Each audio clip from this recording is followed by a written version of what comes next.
तो एनआरसी को लेकर के बहुत सारी बातें होती रही हैं, ये प्रोसेस जारी भी है। इस प्रोसेस से हासिल क्या हुआ उसको लेकर भी बहुत सारी बातें निकल कर आई। उसके बाद बहुत सारी ऐसी चीजें, ऐसी मिसालें सामने आई जिनको लेकर के मानव अधिकारों की बात भी हुई, ह्यूमन जो राइट्स हैं उनको लेकर भी सवाल उठाए गए। इसमें भी कोई शक नहीं, प्रोसेस जारी है। संजय जी, आप अपनी बात कह दीजिए। मैंने आपसे जो सवाल किया था ह्यूमन राइट्स को लेकर के, वो बार बार सवाल उठाया जाता रहा है जब ये प्रोसेस शुरू हुई, और उस पर भी फिर राजनीति हुई। इसलिए मैं आपसे पूछना चाहूंगा कि बिना मानव अधिकारों के उल्लंघन किए हुए, जो मेरा पहले सवाल था आपने उसका जवाब नहीं दिया, ये प्रक्रिया पूरी हो नहीं सकती क्या? देखिए, मैं पहले आपके सवाल का जवाब दूंगा और एक फिर लाइन और भी बताऊंगा। बिल्कुल नहीं हो सकती। इंसानी हकूक जो हैं वो सर्वोपरि हैं हमारे कॉन्स्टिट्यूशन में, और मुझे ये लगता भी नहीं है कि इसके बगैर ह्यूमन राइट्स की वायलेशन करके कोई भी पार्टी या कोई भी सरकार, असम की सरकार, केंद्र सरकार, किसी भी स्टेप को उठाएगी। हम पूरे अंतर्राष्ट्रीय स्तर पे कोई भी ह्यूमन राइट की ऐसी जो कॉन्क्लेव है या कॉन्फ्रेंसेस हैं उनमें हम सबके पार्ट हैं। हम यूएन के कन्वेंशंस के पार्ट हैं। हम ह्यूमन राइट के सबसे बड़े प्रहरी हैं। हम एक भी आदमी, मैं आपको ये बता रहा हूं, बगैर किसी शक व शुबा के मैं कह सकता हूं कॉन्फिडेंस के साथ, किसी भी तरीके से किसी भी इंसानी हकूक का कोई वॉयलेशन नहीं होगा। लेकिन एक मैं छोटी सी बात, और अभी यासिर साहब कह रहे थे कि यूनाइटेड स्टेट्स ऑफ अमेरिका में ये ऐसा हो रहा है, वो लोग पूरा करते हैं और देखते हैं और निकाल देते हैं दूसरे लोगों को।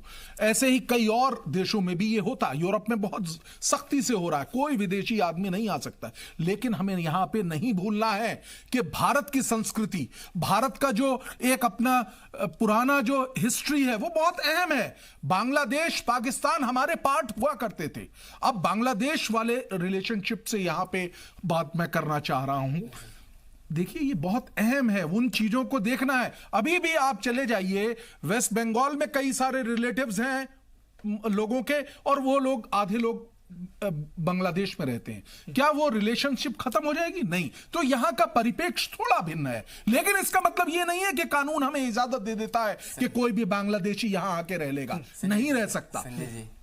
इसीलिए इंसानी हकूकों की पूरी अपनी उनको कामयाबी से फॉलो किया जाएगा, और लीगल प्रोसेस के द्वारा ही किसी व्यक्ति को यहां से निकाला जाएगा, पूरा ड्यू प्रोसेस ऑफ लॉ के बाद। संजय जी, आप जज्बाती हो गए बात करते करते, मुझे लग रहा है, क्योंकि आप कभी ये कोशिश नहीं करते हैं जो आपके लाइक माइंडेड दिल्ली के जो खिलाड़ी हैं, जिनको हम लोग खिलाड़ी कहते हैं कि दिल्ली से भी निकाल दिए जाएंगे और ये करेंगे और वो करेंगे, हाँ, ऐसा वो कहेंगे तो मैं जरूर। लेकिन आप सिलेक्टिव हो जाते हैं। आपको लगता है कि जब हम लोग, अगर भारतीय जनता पार्टी कोई बात कह रही है, भारतीय जनता पार्टी अगर कोई बात कह रही है, और जो वो अपने अखंडता की, अपनी अस्मिता की, भारत की अस्मिता और अखंडता पे कोई प्रहार ना करे, उसके लिए वो मजबूती के साथ खड़ी हो जाती है, तो आपको वहां पे लगता है कि आपको चोट करना और कटाक्ष करना और आप ऊपर उसके ऊपर प्रहार करने लगते हैं। क्या आपको मालूम है इस वक्त असम की हालत क्या है? असम में कितनी प्रॉब्लम्स हैं?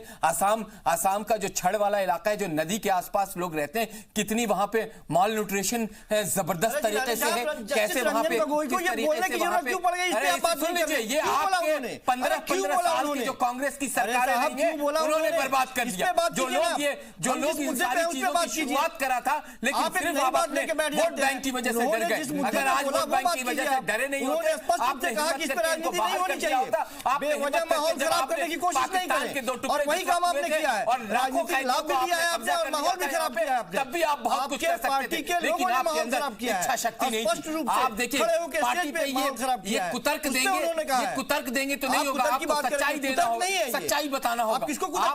आपको बताना होगा कि हमारे बाउंड्री की स्थिति क्या है। उससे क्या हम अपने आप को, वो कहते हैं कि जब आप शुतुरमुर्ग को मारने जाते हैं, वो अपने सर को अंदर डाल लेता है कि शिकारी उसे देख नहीं पाएगा। ये नहीं जानता है कि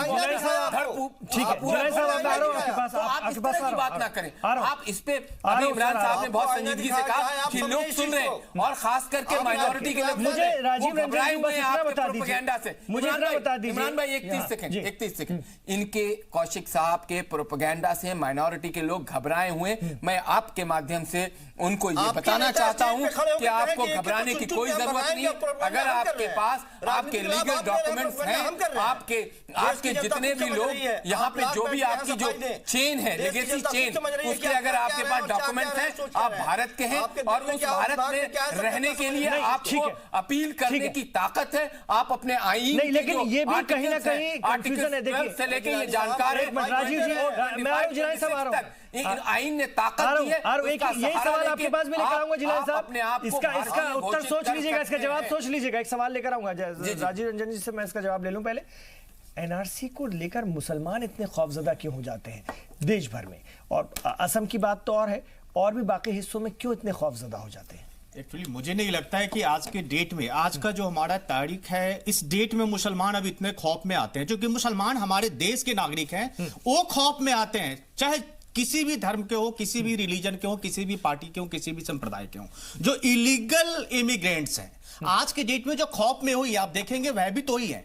इन्होंने भी जो चीफ जस्टिस साहब ने जो अपनी बातें रखी है, उसमें बात में क्या है, बात उन्होंने यही कहा है कि जो इलीगल इमिग्रेंट्स हैं, जितने भी लोगों को अगर उसमें नाम जोड़ा गया है, जिनका नहीं जोड़ा गया है, उनको घबराने की जरूरत नहीं, लेकिन उनको अपनी बात रखनी पड़ेगी।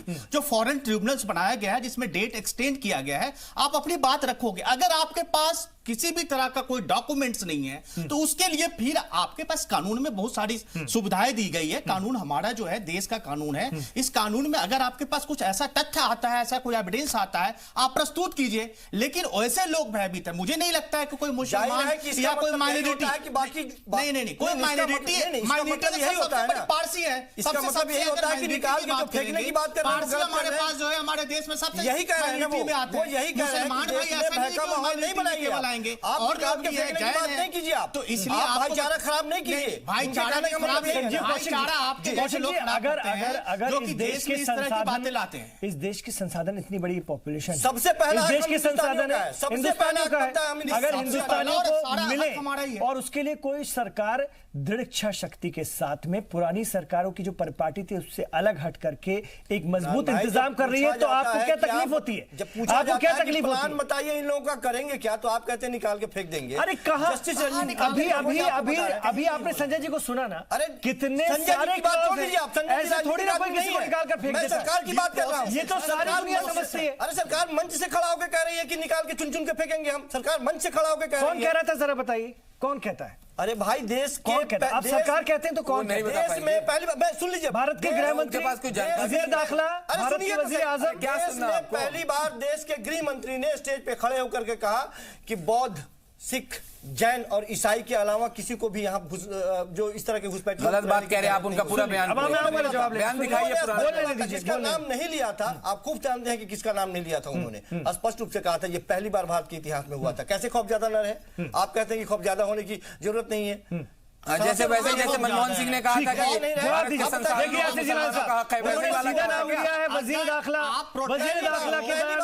वजीर दाखिला के बयान का हवाला दिया है। आप गलत उसी पार्टी से हैं जिस पार्टी की सरकार इख्तिदार में है। हम झूठ बोल रहे हैं, बता दें। जवाब दीजिए। अगर लोग खौफजदा हैं किसी एक बयान से भी या किसी एक बात से, तो आपकी तरफ से सफाई आनी चाहिए और क्लियर आनी चाहिए, घुमाएगा नहीं। मैं पूछूंगा खेत की तो आप खलियान का हवाला मत दीजिएगा। नहीं, जो बात मैं क्लियर बात करता हूं, तर्क के साथ बात करता हूं। मैं आपको बता दूं कि भारतीय जनता पार्टी जो सबका विश्वास की बात करती है, वो पार्टी वो नहीं है जो ये कहती है कि भारत के संसाधनों पर जो सबसे पहला हक और सबसे बड़ा हक है मुसलमानों का है, वो तुष्टीकरण होती है।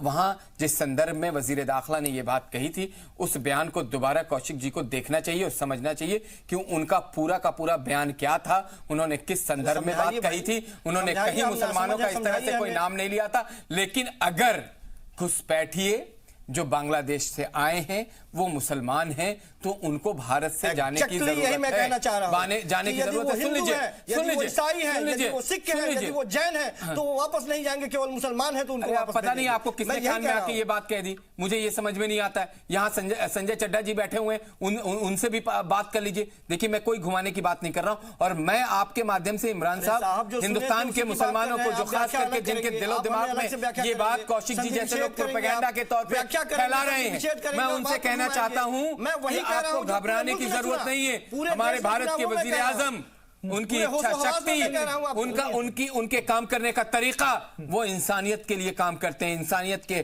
पैरोकार हैं वो, और किसी को भी नाइंसाफी नहीं मिलेगी। आप ये मुझे बताइए, जो संजीव जी ने सवाल उठाया है कि क्या बाकी मज़ाहिब के लोग महफूज हैं और वर्ग विशेष सीधा टारगेट है, उसी भर को बाहर जाना पड़ेगा। बात बताइए, ये बात है क्या? ये बात है क्या? अगर घुसपैठिया किसी दूसरे मजहब का होगा तो क्या वो रहेगा या वो भी जाएगा? अरे इमरान साहब, आप पूछिए, ये साबित हो जाता है। आपको मैं बता दूं, इसी दिल्ली के अंदर मतलब इसको मजहब के ही संजय चड्ढा जी जहां रहते हैं ना, संजय चड्ढा जी, उनके घर के पास का एक इलाका है लाजपत नगर, वहां जाके देख लीजिए, सीरिया से लेके अफगानिस्तान से लेके यमन से लेके ईरान से लेके तमाम जगहों के शरणार्थी भारत में रह रहे हैं, सब मुसलमान हैं और सब के सब खुशी के साथ रह रहे हैं, अपना बिजनेस कर रहे हैं, अपना काम कर रहे हैं, ये संजय जी बताएंगे। लेकिन हम संदर्भ में बात कर रहे हैं आसाम के।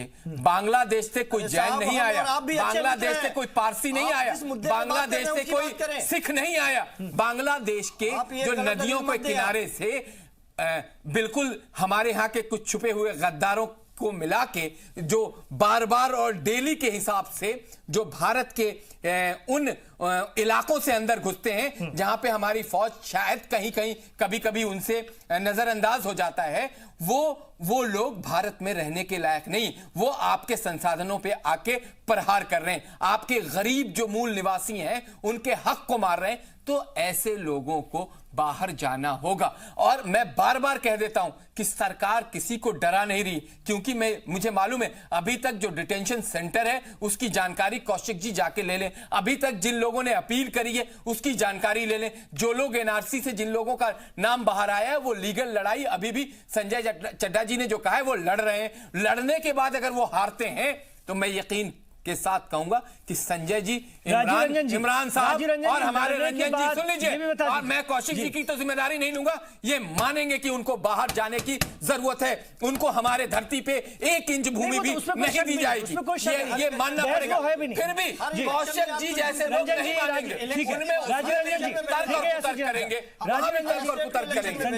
राजीव रंजन जी, जिनको बाहर जाना होगा तो फिर तो जाना होगा, अगर वो अपने आप को साबित नहीं कर पाए इस देश का, ठीक है, तो उसका तरीकाकार क्या होगा और किस तरह से उनको बाहर किया जाएगा, क्या प्रोसेस होता है? मैं, आप दोनों वकील हैं तो मैं आपसे जानना चाहूंगा, पहले आप बताइए फिर मैं संजय जी के पास आऊं, तो सारी चीजें क्लियर हो। सबसे पहले जो इलीगल इमिग्रेंट्स की बात चली है उसको पहले प्रूव करना है। जो अभी तक जो 19 लाख लोगों का जो नाम नहीं आया है वो अपना फॉरेन ट्रिब्यूनल्स में अपने अपने डॉक्यूमेंट्स दस्तावेज प्रस्तुत करके वो अपने को साबित करेंगे कि वो इंडियन है या नहीं है। सबसे पहले अगर वो भारतीय हैं तो उनको भारतीय होने का उनके पास सबूत होगा, उनके पास दस्तावेज होगा। अगर वो निश्चित रूप से इमिग्रेंट हो क्या है, इलीगल इमिग्रेंट है, अगर है या बांग्लादेश से या पाकिस्तान से है, कहीं से भी आके अगर यहां पे अवैध रूप से रह रहे हैं हमारे देश में, और हमारे देश के जो मूल निवासी हैं, मूल निवासी का जो मूलभूत जो उनकी सुविधाएं हैं उनको अगर उखाड़ रहे हैं, उनको अगर खत्म करना चाहते हैं तो उनको निश्चित रूप से यहां से जाना पड़ेगा, क्योंकि उनके पास डॉक्यूमेंट्स नहीं होंगे। कहां जाएंगे, कैसे भेजेंगे,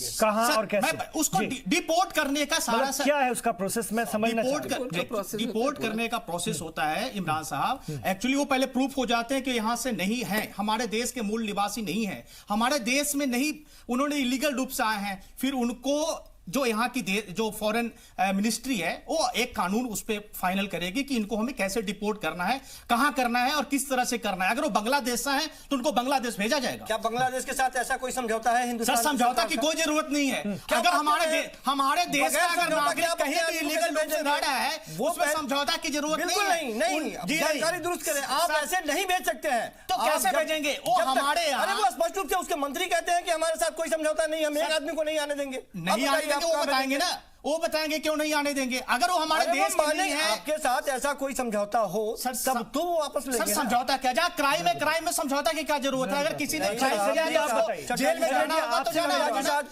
समझौता ठीक है संजय जी, आपका जो सवाल है मैं संजय जी के पास, आपका जो सवाल है मैं संजय जी के सामने रख रहा हूँ, वो भी बड़े वकील हैं जी। देखिए मैं आपको बताऊं, इसी परिप्रेक्ष्य में मैं बता रहा हूं कि एनआरसी में जो लोग, जैसे 19 लाख का अभी नाम नहीं है, उन लोगों का नाम निकाला गया है, वो लोग दोबारा यहाँ पे ट्राइब्यूनल एक बनेगा, वहाँ पे अपने डॉक्यूमेंट्स जैसा कि बताया पेश करेंगे, और अगर वहाँ पे वो असफल होते हैं तब ऐसी स्थिति में उनसे पूछा जाएगा। हर नागरिक की एक नेशनैलिटी होती है, उससे पूछा जाएगा कि आपकी कौन सी नेशनैलिटी है। अगर वो इस चीज पे जैसा कि ऐसा पाया जाता है कि वो कहते हैं कि बांग्लादेश के हैं, तो फिर हमें बांग्लादेश को बिल्कुल अभी कानून है, एस्टेब्लिश्ड है, किसी भी प्रकार की अगर है तो हम उनके नागरिक अगर हमारे यहां आ जाते हैं हम उनको बाकायदा उनको वापस डिपोर्ट कर सकते हैं, ऐसा कानून है, पहली चीज। दूसरा, अब ऐसी स्थिति में जहां पे संकट आएगा वो ये है कि वो कहते हैं कि हम बांग्लादेश के हैं लेकिन हम नहीं जाना चाहते, फाड़ देते हैं अपना, हमारे पास कोई डॉक्यूमेंट नहीं है, हम we don't want to go, we will be living here. तो ऐसे जो नागरिक होते हैं, ऐसे जो लोग होते हैं, उनको हम लोग कहते हैं दे बिकम रिफ्यूजीज। तो उनको रिफ्यूजी का टाइटल है, उसमें यूएन की कन्वेंशन है कि रिफ्यूजीज को कैसे ट्रीट करेंगे, और उनके लिए अभी कई ऐसे हैं कि इवन गवर्नमेंट को कुछ स्टाइफन भी देना पड़ता है। तो वो उस वक्त की बात तभी निकलेगी, कुछ एक लोग जरूर इसमें रिफ्यूजी भी बनेंगे, और आप रिफ्यूजीज को मतलब ये फेंक नहीं सकते। जो बात गोगोई साहब कहना चाह रहे थे ना कि ये बहुत आसान और बहुत अच्छा समझदारी भरा प्रोसेस है, लेकिन इसको डराने वालों ने और इसके ऊपर राजनीति करने वालों ने, दोनों ने बहुत मुश्किल बना दिया। आपने बता दिया कि इतना भी, एक कहता है कि निकाल के बाहर फेंक देंगे, पॉसिबल एक फेंक देंगे, और दूसरे कह रहे हैं कि जी सबको भगा दिया जाएगा। कैसे भगा दोगे? ये तो आप एक वर्ग को टारगेट कर रहे हैं। मतलब देखिए, दोनों तरफ से खौफ बनाने की पूरी तैयारी, क्लियरिटी आ जाएगी लोगों को, सुनने वालों को। प्लीज इसको सुनिए। वो ये है कि अगर ये, जैसे मैं कहता हूं, ये 19 लाख के 19 लाख लोगों का इन्होंने कह दिया कि ये पार्ट नहीं है, भारत के नागरिक नहीं है, उसके बाद ये इंसानी हकूक है कि उनसे पूछा जाएगा कि आप क्या चाहते हैं, और अगर वो चाहेंगे कि हमको रिफ्यूजी बन के भारत में रहना है तो भारत बाध्य है। मैं टीवी पे ये बात बोल रहा हूं, पब्लिकली ये बात कह रहा हूं कि भारत बाध्य है। किस बिना ऐसे नहीं कर सकते, आप किसी को उठा के इस तरीके से समुद्र में नहीं फेंक सकते। फेंकने या कानून की बात नहीं, शहरियत की बात है ना, शहरियत की बात है। फिर उनका स्टेटस शहरी का नहीं होगा, हाँ, उनका स्टेटस एक रिफ्यूजी, मतलब भगाने से मतलब शहरियत छिन जाना। जी जी, देखिए यासिर जिलानी साहब या उनकी पार्टी का इशारा भी उसी शहरियत की तरफ होगा। बच्चे पैदा और जो संजीव जी डराने की कोशिश कर रहे हैं या अपने ढंग से कंफ्यूजन क्रिएट करने की कोशिश कर रहे हैं, उनका भी इशारा उसी शहरियत की तरफ है। जी, क्योंकि जो बात अभी वोट देने के हक के ऊपर पूरे जज्बात में आके बहुत ही आ रहा हूं सर, एक छोटा सा वक्फे का मुझे और इशारा दे रहे हैं भास्कर साहब। अभी लौट रहा हूं यासिर जिलानी साहब, आप ही के पास आऊंगा, फिर इस चीज को और समझो। बहुत अच्छी बात हो रही है, आप सुनिएगा, समझिएगा इसको लेकर के। इतना कंफ्यूजन है, इतना खौफ बनाया जा रहा है। आज जस्टिस साहब की जो बात एक प्रोग्राम के जरिए निकल के आई, उस पर हम लोग बात कर रहे हैं। अभी लौट रहे हैं।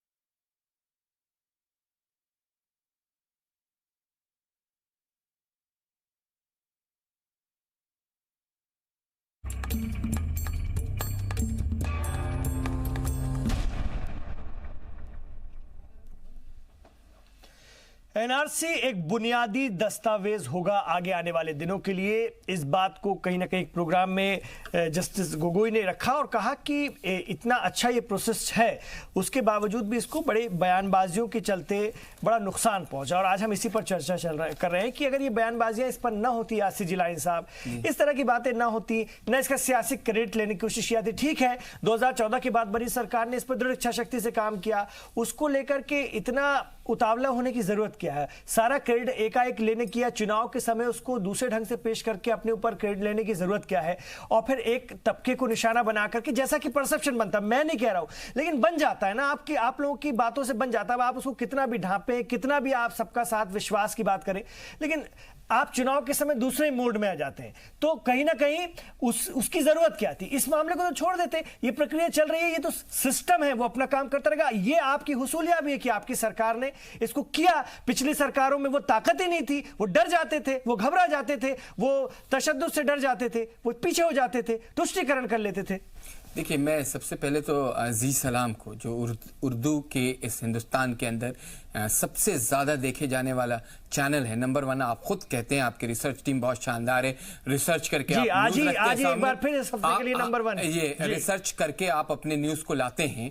हम लोग ये इसलिए बार बार बताना पड़ता है कि कौशिक जी और इनके जैसे तमाम लाइक माइंडेड लोग जो झूठ का प्रोपेगेंडा पूरे हिंदुस्तान में और खास करके आसाम के माइनॉरिटीज के बीच में, आप बिलीव नहीं करेंगे, वहां के छोटे छोटे इलाकों से, देहात के इलाकों से, गांव के इलाकों से लोग फोन करके पूछते हैं कि क्या हम जो भारतीय हैं, क्या हम बांग्लादेश चले जाएंगे। इस तरीके का जो वहां का रीजनल दल है, मैं नाम नहीं लेना चाहूंगा, वो और छोटे छोटे और लोग यहां से उन्हें भड़काते रहते हैं कि भारतीय जनता पार्टी जो आपको यहां से बांग्लादेश और पाकिस्तान भेज देगी। मैं आपका शुक्रगुजार हूं कि आप बार बार ऐसे सरोकार के मुद्दे आप लेके आते हैं और हम बहस करके लोगों तक। देखिए मैं आपके साथ बैठा हूं, आपके साथ मैं बैठा हूं, आपके साथ मैं बैठा हूं, आपके ही पेज पे बाहर भेजेंगे, आपके सुन लीजिए, आपके ही चैनल, आपके ही पेज पे जिन लोगों के मैसेज आ रहे हैं, मैं पर्सनल मैसेज की बात नहीं कर रहा हूं, वो उनके अंदर अवेयरनेस फैल रही है, उनको हम जगाने की कोशिश करते हैं। रंजन जी ने अगर टेक्निकल सारी चीजें, लीगल चीजें चड्डा जी ने और रंजन जी ने बताई है यहाँ पे,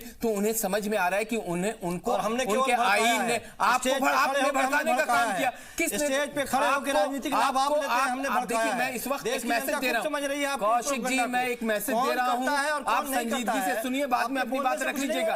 मैं देखिए आसाम के लोग कनेक्ट हैं इस वक्त, आसाम के गांव देहात के लोग जो बेहद गरीब हैं, जिनके पास इतने पैसे भी नहीं है कि अपने गांव से निकल के वो लीगल सेंटर तक पहुंचे, वकीलों तक पहुंचे, मैं उनको मैसेज दे रहा हूं, जरा सा खामोश रह जाइए, जरा खामोश रहिए, खामोश रहिए, मैसेज दे रहा हूं पॉजिटिव। आप मेरे पास 5 मिनट है, मैं बता दूं आप लोग, आप भी बोल लीजिए। मैं उन गांव के लोगों को मैसेज दे रहा हूं जो घबराए हुए, जो प्रोपेगेंडा को मान के, सुन लीजिए उसके बाद बोलिएगा, जो प्रोपेगेंडा को मान के, जो झूठ को सच समझने की कोशिश कर रहे हैं आसाम के लोग, मैं उनसे कहना चाहता हूं कि सरकार आपके साथ है। सरकार ने बार बार कहा है, फॉरेन ट्रिब्यूनल से लेके, अरे जस्टिस गोगोई साहब भी आप जैसे स्वतंत्र हैं। सवाल तो वही है ना कि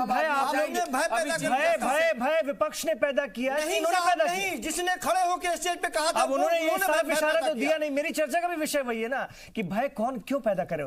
मैंने दोनों से, आप लोगों से सवाल किया कि छोड़ देते इस विषय को, ये प्रक्रिया चल रही है ना, जवाब पे आ रहा हूं, प्रोसेस है, ये आज थोड़ी ना हो रहा है, ये आज का थोड़ी ना है, ये तो पहले से हो रहा है, ये तो पहले भी हुआ है। पहले इनसे कौशिक जी से सुन लीजिए, फिर बोलता हूं। शीर्ष अदालत के आदेश पे एक कार्रवाई हो रही है, उस पे आप चुनावी लाभ लेते हैं और लोगों को कहते हैं चुन चुन के निकाल के फेंकेंगे, 19 लाख नहीं 29 लाख हो, नहीं, और फिर जब ये ऐसा कहेंगे तो दूसरा पक्ष डराएगा। नहीं, क्यों नहीं, हम क्यों कहेंगे, कैसे खड़े नहीं होंगे कि कैसे फेंक देंगे, आप बताइए हमें कैसे फेंकेंगे, आप बताइए, सरकार आपके हाथ, अब हो गया ना आपका हो गया ना, जल्दी जवाब दीजिए, मैं बाकी दोनों देखिए जल्दी। इमरान साहब, मैं वहां के लोगों के जी सलाम के माध्यम से, जो लोग इस वक्त जी सलाम को देख रहे हैं, आपके नाजरीन जो देख रहे हैं, जो दर्शक देख रहे हैं, मैं उनसे कहना चाहता हूं कि आपको डरने की कोई जरूरत नहीं, कोई आपको भड़का रहा है, आप उनके भड़काने में मत आइए। आप सिर्फ जो आपको ताकत दी है संविधान ने, आईन ने, बस यही मैं चाहता था कि आप इस तरह की बात करें और क्लियर मैसेज दें कि ऐसा कुछ नहीं है। इस्तेमाल करें, आपको हमारे आईन ने बहुत ताकत दी है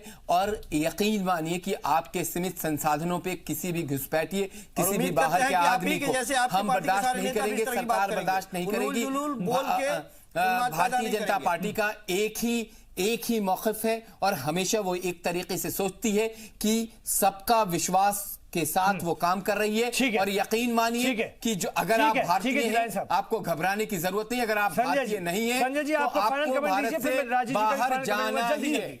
ठीक है, जल्दी फाइनल कमेंट। देखिए, मैं आपको एक बात बताऊं, कल की बात से जो रंजन गोगोई साहब ने कहा है, उन्होंने एक बहुत अहम बात कही है जो हमको नहीं भूलनी है। उन्होंने कहा है कि पोजीशन कुछ थी और सोशल मीडिया ने और कुछ पॉलिटिकल पार्टीज ने इसकी एडवांटेज लेने की कोशिश की। सोशल मीडिया का जो रोल था वो बहुत गलत था, वहां पे भय फैलाना, वहां पे डर फैलाना, ये सब गलत था। जैसा मैंने कार्यक्रम में पहले भी कहा, किसी भी तर्ज पे अगर कोई व्यक्ति, ये हर एक व्यक्ति को चैलेंज, अगर उसका नाम कटा है उसको चैलेंज करने का पूरा अख्तियार है, वो जाके बता सकता है कि साहब ये गलती हुई है, इसको दुरुस्त करिए और मेरा नाम डालिए। और अगर उसके बाद ये सारी प्रक्रिया के बाद कुछ लोग बच जाते हैं तो उनसे भी पूछा जाएगा। ये इंसानी हकूक की आवश्यकता है, ये ह्यूमन राइट्स के लिए जरूरी है कि किसी को भी आप डंडा मार के या किसी को भी धक्का देके नहीं भेज सकते कहीं पे भी। ये नहीं होगा, ऐसा बिल्कुल नहीं होगा। ऐसा कैसे करेंगे, वो प्रक्रिया भी आप बता दीजिए। रिपोर्ट करने के लिए एक कानून है, उसमें उनको पूछा जाएगा, पूछा जाएगा। अगर वो मना कर देंगे कि हम नहीं जाना चाहते तो उनको रिफ्यूजी बन के इस देश में रखना पड़ेगा। तो ठीक है ना, उनके सारे हकूक ले लिए जाएंगे। एज ए रिफ्यूजी आप रहिए, आपको वोट देने का हक नहीं होगा, बात खत्म हो गई। ठीक है, ठीक है, वो ये स्वागत अंतरराष्ट्रीय कानून कायदे हैं, वो तो कानून के अंतरराष्ट्रीय कानून है। एक पॉलिटिकल पार्टी जो इलीगल इमिग्रेंट से उन्होंने इलीगल वोटर्स तैयार कर रखा है। ये जो सबसे बड़ी बात आने वाली है, जो लोग घबराए हुए हैं, जो आज भयभीत है, वैसे लोग भयभीत है, वैसे पॉलिटिकल पार्टी भयभीत है, जो उनका वोटिंग राइट अगर खत्म होगा तो फिर उनके पास जो वोट आते हैं वो खत्म हो जाएंगे, क्योंकि जब इसको आइडेंटिफाई कर दिया जाएगा। जो आज के बाहर में जो उन्होंने एक तरह का एक माहौल जो खराब कर रखा है, वैसी पार्टी कौन सी है ये मैं आइडेंटिफाई नहीं करने जा रहा हूं, लेकिन इसके कारण जरूर निश्चित रूप से उनको लॉस होने वाला है, जो कि इलीगल ढंग से वोटर्स बना रहे हैं। ये बात मालूम नहीं है, ये कॉन्ट्राडिक्टरी भी हो सकती है। ये जो 19 लाख लोग हैं, क्या 19 लाख या 10 लाख वोटर भी हैं कि नहीं, ये पता नहीं है। नहीं, ऐसा नहीं है। एक्चुअली आज वहां कह रहा हूं कि नहीं मालूम। चड्डा साहब, ऐसा लड़ाई इसलिए हो रही है कि वहां पे वोटर्स, इलीगल वोटर्स तो हैं, आप माने या ना माने वो सामने आ जाएगा, निश्चित रूप से आ जाएगा। आज के डेट में ममता बनर्जी जी क्यों परेशान हो रही है? क्योंकि उन्होंने सारा इलीगल माइग्रेंट्स को लाकर उन्होंने वोटर बना रखा है, बांग्लादेशी को लाकर वोटर बना रखा है। कोई भी चैलेंज कर सकता है, चैलेंज कर सकता है, उसी चीज को उसी सर्टिफाइड किया जा रहा है, आइडेंटिफाइड किया जा रहा है कि अगर वो एक बार प्रमाणित हो जाएगा तो उन्हें उस राइट से उनको बाहर आना पड़ेगा। उनको अगर सेकेंड सिटीजनशिप रिफ्यूजी का दर्जा मिलेगा, फिर उनको वोटिंग राइट खत्म हो जाएगी। तो वैसा पार्टी जो कि अभी तक अपना पुलाव बनाया है, उसको खत्म होना पड़ेगा। आपने स्वीकार किया कि राजनीति करी जा रही है और राजनीतिक राजनीति करी नहीं जा रही है।